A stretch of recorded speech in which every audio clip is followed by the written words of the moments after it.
Hello friends, welcome to my YouTube channel. तो आज हम बात करने वाले हैं G20 समिट के बारे में, जो अभी भारत में सबसे बड़ी मीटिंग चल रही थी। तो आइए शुरू करते हैं।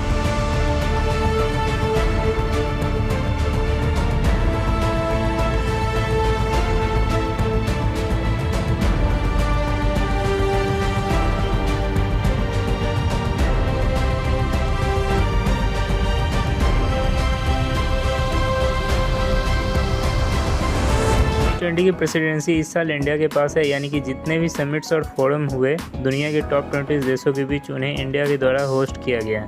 9 सितंबर और 10 सितंबर को मेन समिट हो रही थी न्यू दिल्ली के प्रगति मैदान में, जहां दुनिया के हेड्स ऑफ स्टेट्स आए, यानी कि प्रेसिडेंट और प्राइम मिनिस्टर। लेकिन यहाँ सवाल आपके मन में आता होगा कि आखिर ये G20 होता क्या है और ये क्यों होता है, इसके बनाने के पीछे क्या मकसद था, क्यों हर साल ये देश एक दूसरे से अलग अलग जगह पर मिलते हैं रहते हैं। तो आइए हम समझते हैं आज के इस वीडियो में। आज G20 के प्रेसिडेंट के तौर पर भारत पूरी दुनिया का आह्वान करता है कि हम मिलकर ग्लोबल ट्रस्ट डेफिसिट को एक विश्वास, एक भरोसे में बदलें।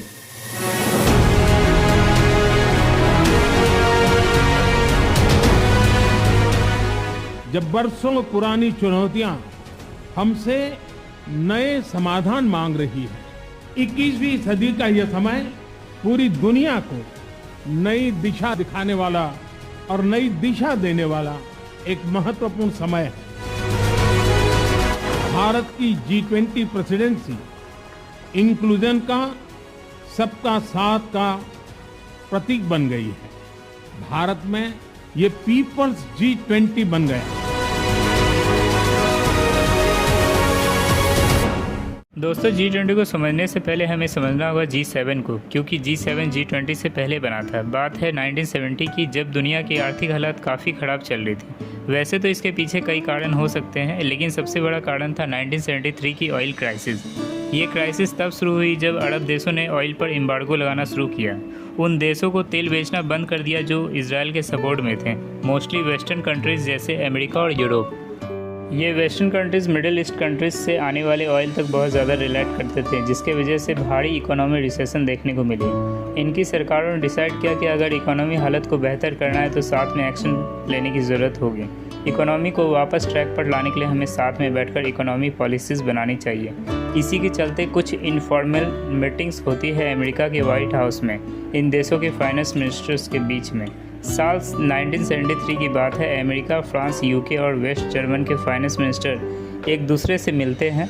2 साल बाद ये इटली और जापान को भी इंक्लूड कर लेते हैं और 1975 में होती है पहली G6 की मीटिंग। ये फर्स्ट ऑफिशियल मीटिंग थी। इसके बाद 1976 में कनाडा भी ज्वाइन कर लेता है और G6 का ग्रुप G7 में बदल जाता है। ये सातों देश अपने समय के सबसे डेवलप देशों में से थे। इनकी इकोनॉमी दुनिया के टॉप इकोनॉमीज़ में थी, लेकिन इसके अलावा भी कई कॉमन चीज़ें इन देशों के बीच थी। इन सभी देशों में लिबरल डेमोक्रेसीज थी, जो ह्यूमन राइट्स और इंडिविजुअल फ्रीडम जैसे वैल्यूज़ को प्रमोट करती थी। पॉलिटिकली कोल्ड वॉर के दौरान ये सारी कंट्रीज़ वेस्टर्न ब्लॉक का हिस्सा थी, तो आइडियोलॉजिकल भी कह सकते हैं और इकोनॉमिकली तो और भी ज़्यादा। ये सब ऑयल क्राइसिस और रिसेशन जैसे समस्याओं से जूझ रहे थे, तो मेन मकसद इनका यही था कि साथ में बैठकर इकोनॉमिक स्ट्रेटजी बनाना। सन 1998 में रसिया को भी इस ग्रुप में इंक्लूड किया गया। G7 अब G8 बन जाता है, लेकिन 2014 में जब रसिया ने क्राइमिया को इन्वेड किया था, उसके बाद से रसिया को इस ग्रुप से बाहर कर दिया जाता है। इसी रीजन से ये ग्रुप आज के दिन भी G7 है। और अब बात करते हैं G20 की, तो इसकी भी शुरुआत इकोनॉमिक क्राइसिस की वजह से हुई थी। साल 1997 की Asian financial crisis, south Korea, Indonesia और थाईलैंड के देशों में इस समय पर एक भयंकर फाइनेंशियल क्राइसिस आई। यह क्राइसिस इतनी बड़ी थी कि इसकी वजह से हांगकांग, लाओस, मलेशिया, फिलीपींस और कुछ हद तक चाइना, जापान, सिंगापुर, ताइवान और वियतनाम जैसे देश भी अफेक्ट हुए। इन देशों में करेंसी की वैल्यू तेज़ी से गिरने लगी और बेरोजगारी बढ़ने लगी और कुछ देशों में तो दंगे भी देखने को मिले। इसके अगले साल 1998 में रसिया में भी फाइनेंशियल क्राइसिस देखने को मिली। यही कारण था कि रसिया को G7 में इंक्लूड किया गया इस समय पर। लेकिन G7 के और मेंबर्स ने यह भी रियलाइज़ किया कि दुनिया समय के साथ साथ और इंटरकनेक्टेड बनती जा रही है। ग्लोबलाइजेशन इतना ज़्यादा देखने को मिल रहा है कि किसी एक देश में प्रॉब्लम होती है तो उसका असर बाकी देशों पर भी पड़ता है। अगर पूरी दुनिया में इकोनॉमिक स्टेबिलिटी लानी है और भारी रिसेशन को होने से रोकना है तो हमें दुनिया की जो इमर्जिंग इकोनॉमीज़ है उनके साथ भी बैठकर एक्शन प्लान बनाने होंगे। तो 26 सितंबर 1999 को G7 के फाइनेंस मिनिस्टर्स की मीटिंग के दौरान G20 की ग्रुप की स्थापना की जाती है। इस ग्रुप में डेवलप्ड कंट्री डेवलपिंग कंट्रीज़ को भी इंक्लूड कर लेती है, लेकिन सवाल यह है कि इस ग्रुप में किन देशों को रखा जाए या फिर किन देशों को नहीं रखा जाए। सबसे पहला क्राइटेरिया यह होता है कि जो G7 के मेंबर्स है वो तो ऑलरेडी रहेंगे ही। उसके बाद ये देखा जाता है कि दुनिया के सबसे बड़े देश कौन से हैं और सबसे बड़ी इकोनॉमीज़ को हैंडल कर रहे हैं। इसके बेसिस पर China, India, Brazil, south Africa और रसिया को इंक्लूड कर लिया जाता है। फिर देखा जाता है कि रीजनल सबसे बड़ी पावर्स कौन सी हैं, क्योंकि दुनिया के हर एक रीजन का कोई ना कोई रिप्रेजेंटेशन होना ज़रूरी है। इसी रीजन से एशिया में इंडोनेशिया और साउथ कोरिया, साउथ अमेरिका में ब्राज़ील और अर्जेंटीना, नॉर्थ अमेरिका में मेक्सिको और ओशियाना के रीजन से ऑस्ट्रेलिया, मिडिल ईस्ट के रीजन से सऊदी अरेबिया और टर्की, यूरोप में G7 देशों के अलावा पूरे यूरोप को रिप्रेजेंट करने के लिए यूरोपियन यूनियन को एज ए होल कंसिडर कर लिया जाता है। तो आज के दिन G20 में 19 देश और एक यूरोपियन यूनियन है। रिसेंटली न्यूज़ के अनुसार मैं बता दूं कि अब G20 G21 हो चुका है, क्योंकि 9 सितंबर को अफ्रीकन यूनियन को स्थायी जगह मिल गई है G20 में। तो हम कह सकते हैं कि ये 21 देश दुनिया के टॉप 21 देश में से आते हैं, जिनके पास ना सिर्फ पॉलिटिकली, इकोनॉमिकली बल्कि मिलिट्री वाइज और पॉपुलेशन वाइज भी है। अब इसमें एक इंटरेस्टिंग चीज़ भी है, क्योंकि G20 बनाने के पीछे का मेन मकसद था सिर्फ फाइनेंशियल क्राइसिस से डील करना था। तो ये G20 की मीटिंग्स इन देशों के फाइनेंस मिनिस्टर्स और सेंट्रल बैंक के गवर्नर्स के बीच होती थी। कई साल तक ऐसे ही चलता रहा, जब तक कि साल 2008 की ग्लोबल फाइनेंशियल क्राइसिस नहीं आई। तब इन देशों ने रियलाइज़ किया कि हमें और सीरियसली मीटिंग करनी चाहिए। सिर्फ हमारे देश के फाइनेंस मिनिस्टर्स ही नहीं, बल्कि हमारे देश के प्रेसिडेंट्स और प्राइम मिनिस्टर्स को भी आपस में मिलना चाहिए। हम सब देशों के बीच कॉपरेशन एक नेक्स्ट लेवल पर होनी चाहिए अगर हमें ऐसे फाइनेंशियल क्राइसिस को रोकना हो तो। इसीलिए दोस्तों, पहली G20 लीडर्स की जो ऑफिशियल समिट होती है वो 2008 में ही होती है। ये पहली समिट अमेरिका में बैठाई गई थी, जिसमें सारे देश मिलकर डिसाइड करते हैं कि अपने बीच के ट्रेड बैरियर्स नीचे घटाएंगे और स्पेंडिंग बढ़ाएंगे। इन टोटल $4 ट्रिलियन ये खर्च करेंगे, जिससे कि सभी के इकोनॉमी को रिवाइव किया जाए। टोटल में सारे G20 कंट्रीज़ मिलाकर ग्लोबल GDP में 85% कंट्रीब्यूट करते हैं। 75% से ज़्यादा ग्लोबल ट्रेड इन देशों में होती है और 2/3 से ज़्यादा की दुनिया की पॉपुलेशन यहाँ रहती है। साल 2008 के बाद से हर साल G20 की समिट हुई और हर साल ये अलग अलग देशों में होती है। G20 की मीटिंग में इसमें जो एजेंडा बैठाया जा रहा है और जो काम हो रहा है, इसे स्मूथली चलाने के लिए एक ट्रोइका सिस्टम का इस्तेमाल किया जाता है। ट्रोइका में 3 देश साथ में मिलकर काम करते हैं: current G20 president, previous G20 president और अपकमिंग G20 प्रेसिडेंट। पिछले साल इंडोनेशिया में G20 समिट हुई थी और इस साल भारत में और 2024 में ब्राज़ील में होगी। तो इंडोनेशिया, भारत और ब्राज़ील ट्रोइका कंट्रीज़ हैं। G20 की जो प्रेसिडेंसी है वो एक रोटेशनल बेसिस पर काम करती है। जो 20 मेंबर्स हैं G20 के, हर साल एक नए मेंबर्स को प्रेसिडेंट बनाया जाता है। मीडिया में सुनकर आपको ऐसा लगेगा कि बहुत बड़ी अचीवमेंट है सरकार की जो G20 इस साल इंडिया में हो रहा है, लेकिन ये पार्ट ऑफ द प्रोसेस है। इस साल नहीं तो अगले साल भारत में G20 की समिट होनी ही थी। अगर हम लिस्ट देखें तो 2008 की पहली समिट से लेकर ये 18 G20 समिट है। सिर्फ अमेरिका ऐसा देश है जहाँ पर 2 बार समिट कराई गई, 2008 और 2009 में। इसके पीछे कारण हो सकता है कि जो 2008 की फाइनेंशियल क्राइसिस है वो अमेरिका में शुरू हुई थी, लेकिन उसके बाद से हर देश को एक एक करके बारी मिली।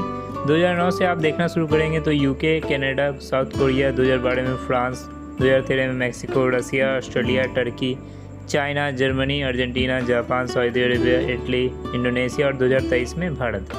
सिर्फ 2 ही मेंबर्स बचे हुए G20 में जहां पर G20 का कोई समिट नहीं हुई, ब्राज़ील और साउथ अफ्रीका। और इसलिए अगले साल ब्राज़ील में होगी, 2025 में साउथ अफ्रीका में। उसके बाद ये ऑर्डर दोबारा से रिपीट होना शुरू हो जाएगा 2026 में USA से। अगर ऐसे ही चलता रहा तो अगली G20 समिट 2042 में होगी। अब इन 20 देशों के अलावा कुछ गेस्ट कंट्रीज़ को भी इनवाइट किया जाता है G20 समिट में, जैसे कि स्पेन के पास परमानेंट इन्विटेशन था इस समिट के लिए। इसके अलावा होस्ट कंट्रीज़ भी बाकी देशों को इनवाइट कर सकती हैं। तो इस साल भारत 9 और कंट्रीज़ को इनवाइट किया इस समिट में। Mauritius, Netherlands, Nigeria, Singapore, Spain, UAE, Bangladesh, Egypt and Oman, और इसके अलावा परमानेंट गेस्ट लिस्ट में कुछ और मेजर इंस्टीट्यूशन भी शामिल है, जैसे कि African union, UN, WHO, WTO, IMF और एशियान की चेयर कंट्रीज़।